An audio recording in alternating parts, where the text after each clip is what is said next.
आप आप सबों को जय मसीह की न्यू क्रिएशन क्राइस्ट चैनल में आप सबों का स्वागत है। और इस समय हम स्टडी कर रहे हैं द बुक ऑफ इफिसियंस और हम पहुंचे इफिसियों के 6वें अध्याय में। और आज हम परमेश्वर के वचन से एक विषय पे जो कि बहुत महत्वपूर्ण विषय है माता पिता के लिए, कि वो अपने बच्चों को आज्ञाकारिता का पाठ पढ़ाएं। और आज का वचन जो है वो इसी बात पर है कि किस प्रकार से हमें अपने माता पिता की आज्ञा का पालन करना है और साथ ही किस प्रकार से बच्चों को अपब्रिंगिंग करनी है।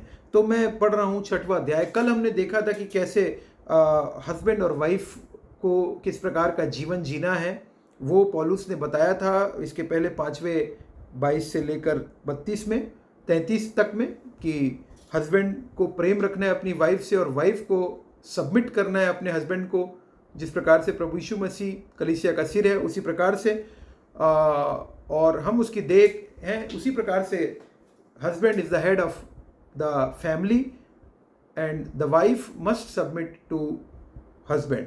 और आज हम देखेंगे 6वें का पहला, मैं आपके सामने पढ़ रहा हूँ। हे बालकों, प्रभु में अपने माता पिता के आज्ञाकारी बनो, क्योंकि यह उचित है। अपनी माता और पिता का आदर कर, यह पहली आज्ञा है, जिसके साथ प्रतिज्ञा भी है कि तेरा भला हो और तू धरती पर बहुत दिन जीवित रहे।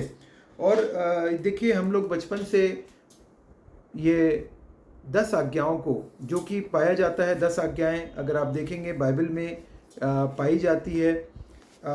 निर्गमन की पत्री उसके 20वां अध्याय और 12वां पद, तू अपने पिता और अपनी माता का आदर करना, जिससे जो देश तेरा परमेश्वर यहोवा तुझे देता है उसमें तू बहुत दिन तक रहने पाए। और यहाँ पे ये जो नंबर है ये है 5वीं आज्ञा, 5वीं महत्वपूर्ण ये आज्ञा है जो दी गई है हमको, कि हमारे अपने माता पिता के आज्ञा पालन करने के द्वारा ब्लेसिंग्स छुपी हुई है उसमें। परमेश्वर ने ब्लेसिंग्स रखी है, और कौन सी ब्लेसिंग रखी है? लॉन्ग लाइफ की ब्लेसिंग रखी है, और ये बहुत ही महत्वपूर्ण है। और परमेश्वर चाहते हैं हम लोगों से कि हम पूरी तरीके से कंप्लीटली परमेश्वर की आज्ञा का पालन करें और अपने माता पिता का आदर करें। और अगर हम देखें तो हमारे वचन के अनुसार अब्राहम से परमेश्वर की एक्सपेक्टेशन क्या थी? परमेश्वर क्या चाहते थे आपको पता है? अब्राहम से परमेश्वर चाहते थे कि वो और उसके बच्चे आज्ञा का पालन करें, जो परमेश्वर कहना चाहते हैं, परमेश्वर के बारे में सिखाएं, परमेश्वर के बारे में बताएं। और मैं आपके सामने पढ़ देता हूँ 18, उत्पत्ति 18 का मैं आपके सामने पढ़ रहा हूँ। 18, अब्राहम से तो निश्चय एक बड़ी और सामर्थी जाति उपजेगी और पृथ्वी की सारी जातियां उसके द्वारा आशीष पाएंगी, क्योंकि मैं जानता हूं कि वह अपने पुत्रों और परिवार को जो उसके पीछे रह जाएंगे आज्ञा देगा कि वे यहोवा के मार्ग में अटल बने रहें और धर्म और न्याय करते रहें, ताकि जो कुछ यहोवा ने अब्राहम के विषय में कहा है उसे पूरा करें। और यहाँ पे देखिए, परमेश्वर ये बात जानते थे और ये एक्सपेक्टेशन थी परमेश्वर की, कि क्या एक्सपेक्टेशन थी अब्राहम से, कि मैं जानता हूं कि वह अपने पुत्रों और परिवारों को जो उसके पीछे रह जाएंगे आज्ञा देगा कि वे परमेश्वर के मार्ग में अटल बने रहें। That is the expectation from God. ये परमेश्वर चाहते हैं आपसे और मुझसे, हर एक माता पिता से परमेश्वर चाहते हैं कि वो अपने माता पिता, अपने बच्चों को शिक्षा दे परमेश्वर के मार्ग पे चलने की, परमेश्वर की इच्छा पे चलने की, परमेश्वर की योजना पे चलने की। कौन है परमेश्वर? उद्धार, और क्यों परमेश्वर प्रभु यीशु मसीह ने जन्म लिया, उसकी शिक्षा दें। और अगर शिक्षा हमें माता पिता को ही शिक्षा, पहली शिक्षा देनी है, उसके बाद आप जरूर संडे स्कूल भेजिए, रेगुलर संडे स्कूल भेजिए, रेगुलर चर्च भेजिए, रेगुलर जो यूथ मीटिंग होती है और स्टूडेंट्स मिनिस्ट्रीज होती है वहां पे आप जरूर भेजिए, क्योंकि परमेश्वर ये चाहते हैं कि वो चाहते हैं कि हम उनको अनुसरण करें। परमेश्वर चाहते हैं कि हम उनको रिकॉग्नाइज करें। परमेश्वर चाहते हैं कि उनकी शिक्षा दी जाए वचन की, ताकि अटल रहें, हर सिचुएशन में बने रहें। और ये बहुत ही इम्पोर्टेंट सब्जेक्ट है फॉर ऑल द बिलीवर्स, सब बिलीवर्स के लिए, सारे विश्वासियों के लिए महत्वपूर्ण विषय है कि बालकों को, kids must be Kids must be punished for doing wrong. Kids must be punished. Kids must be corrected, disciplined, और ताकि वो अपने मार्ग से ना भटके, ये इंपॉर्टेंस है। और अपने माता पिता का आदर करता रहे, और अगर माता पिता का आदर नहीं करेगा तो याद रखिएगा उसके परिणाम, दुष्परिणाम बहुत बुरे होते हैं। और हमने शैमुएल से देखा है, शैमुएल की पुस्तक में हमने देखा है एली जो महायाजक था, इतना बड़ा महायाजक था, वो फेल हो गया अब ब्रिंगिंग करने में अपने बच्चों की। और यहां पे बाइबल कह रही है, मैं आपके सामने पढ़ देता हूं, पहला शैमुएल उसका 3:13 मैं आपके सामने पढ़ रहा हूं। क्योंकि मैं तो उसको यह कहकर जता चुका हूं कि मैं उस अधर्म के कारण जिसे वह जानता है सदा के लिए उसके घर का न्याय करूंगा, क्योंकि उसके पुत्र आप शापित हुए हैं और उसने उन्हें नहीं रोका। ये देखिए, इतना बड़ा महायाजक था परमेश्वर का एली, और जिससे परमेश्वर बातचीत करते थे, वो एली अपने बच्चों को, अपने बेटों को रोक नहीं पाया गलत काम करने से। बेटे उसने उन्हें नहीं रोका।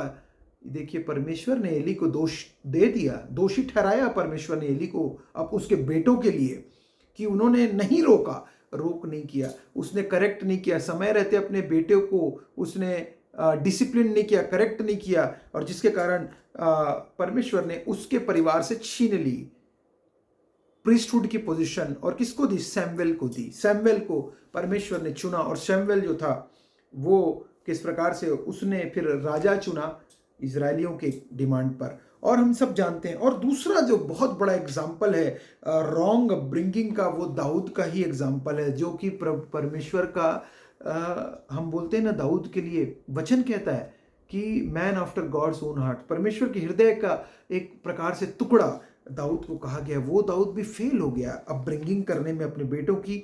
और अगर आप वचन से पढ़ेंगे, मैं पहला राजा अगर आप निकाल लें, पहला राजा 1:5 और 6 में देखिए क्या हुआ। 1:5 और 6 में कहता है वचन, तब हग्गीत का पुत्र अदोनिया सिर ऊंचा करके कहने लगा, मैं राजा बनूंगा। अतः उसने रथ और सवार और आगे आगे घुड़ दौड़ों को 50 पुरुष रख लिए। इसके पिता ने जन्म से लेकर उसे कभी यह कहकर उदास ना किया था, तूने ऐसा क्यों किया? वह बहुत, यहाँ पे वचन कह रहा है, दाऊद ने अदोनिया को कभी ये बात नहीं किया, कहा था, कभी उसे रोका टोका नहीं था, और कभी डिसिप्लिन करेक्शन और कोई भी टीचिंग और ट्रेनिंग नहीं दी थी, कोचिंग नहीं दी थी। इसीलिए वो क्या बाइबल कह रही है, तूने ऐसा क्यों किया? तूने ऐसा क्यों किया? जब भी कोई आपके घर में आपका बेटा, आपकी बेटी हो, तूने अगर वो गलत काम करें तो आप बोलिए कि तूने ऐसा गलत काम क्यों किया, करेक्ट करिए, डिसिप्लिन करिए, किसी भी तरीके से करिए। बट परमेश्वर चाहते हैं कि करेक्शन होने के द्वारा, बाइबल कहती वो मर नहीं जाएंगे। आपको पता है ये बात, इसके बाद नीति वचन में क्या कहता है? नीति वचन में सुलेमान राजा क्या कहता है? 23 में अपना 23 के 12-13 पढ़ रहा हूँ। अपना हृदय शिक्षा की ओर और अपने कान ज्ञान की बातें को लगाना, लड़के की ताड़ना ना छोड़ना, क्योंकि यदि तू उसको छड़ी से मारे तो वह ना मरेगा। और ये देखिए, याद रखिए, तू उसको छड़ी से मारकर उसका प्राण अधोलोक से बचाएगा। और आपको पता है ये बात, अमेरिका में लॉ है कि अगर बच्चे के ऊपर थोड़ा सा भी हाथ उठा दिया, तो अगर बच्चे ने फ़ोन कर दिया तो पुलिस अगर पिताजी को पकड़कर या माताजी को पकड़कर ले जाएंगी। ये लॉ है वहाँ पे कि बच्चों को हाथ नहीं लगा सकती। और आज आप देखिए कि किस प्रकार से वहाँ पे खुलेआम गोलीबारी अमेरिका में जैसे इतने बड़े राष्ट्र में, और भी जो है वो बच्चे स्कूल्स में और यूनिवर्सिटीज़ में भी गन चल जाता है कई बार। और ये कोई एरिया स्पेसिफिक में बात नहीं करूँगा, सब अमेरिका भी अच्छा है और इंग्लैंड और सारे देश अच्छे हैं। बट वहाँ पे भी देखिए, इतने बड़े देश में भी ये कानून है। भारत में भी है कि आजकल हम लोग जब छोटे थे तो हमें टीचर्स के द्वारा मार पड़ती थी, और टीचर्स हमको करेक्ट करते थे। और आज लगता है कि वो टीचर्स ने हमको जो मार पड़ी, हमारे में फेस में जो झापड़ पड़े, हमको जो स्केल से मारा टीचर्स ने ताकि हम सुधरें, तो हम को याद है कि उससे निश्चित रूप से भला ही हुआ है, और हमने उन बातों को छोड़ दिया और पढ़ाई पे ध्यान फोकस किया। लेकिन आज भी भारत में क्या हो रहा है, आज हम जो है छड़ी अगर टीचर ने चला दिया तो टीचर के ऊपर ही केस हो जाता है। तो तू उसको छड़ी से मारकर उसका प्राण अधोलोक से बचाएगा? बाइबल कह रही है, ताड़ना करने के लिए बोल रही, बाइबल बोल रही ताड़ना करने के लिए। और साथ ही बाइबल बोल रही है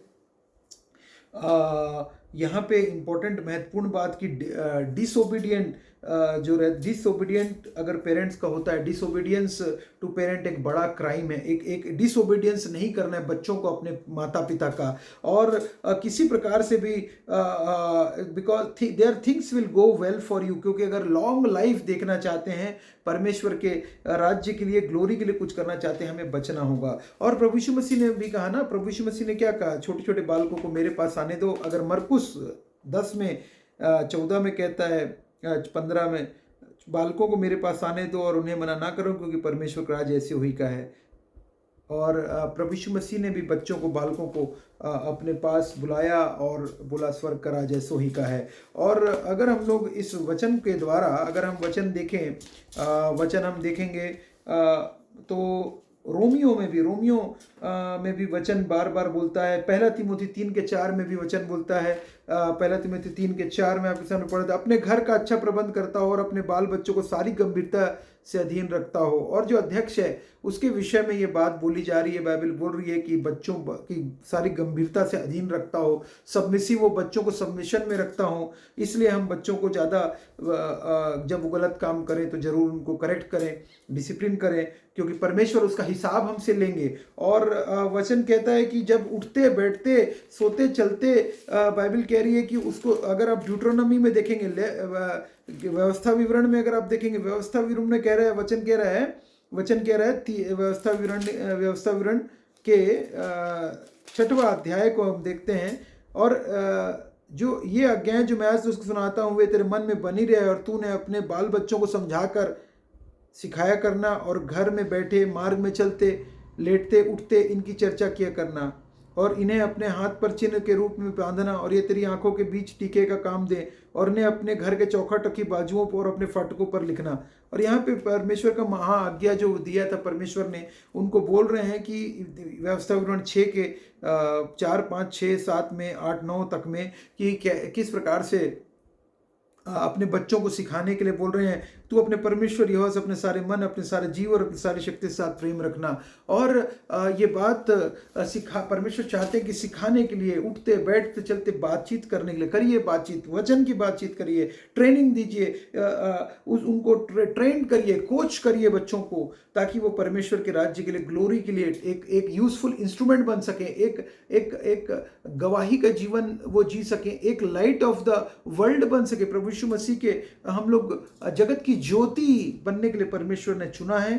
परमेश्वर ने इसलिए teach your kids, teaching and अपने शिक्षा दीजिए बच्चों को, ओबे करने सिखाइए माता पिता का, और अदर्स का भी हमें सिखाइए, अदर्स का भी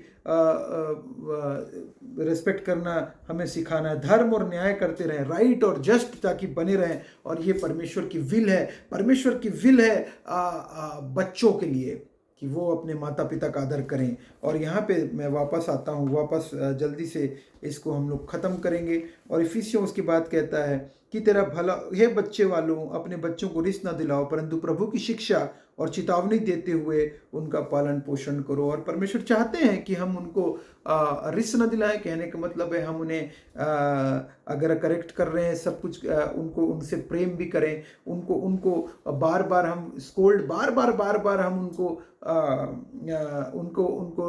तकलीफ ना दें, लेकिन उनको बच्चों रिस ना दिलाओ। कहने का मतलब, परंतु प्रभु की शिक्षा और चेतावनी, वार्निंग देते हुए उनका पालन पोषण करने के लिए वचन कह रहा है। और निश्चित रूप से हम ये आशा रखते हैं कि हम सभी अपने बाल बच्चों को ये आज्ञा देंगे और सिखाएंगे परमेश्वर के कलाम को। और आप सबों को परमेश्वर आशीष दे। जय मसीह।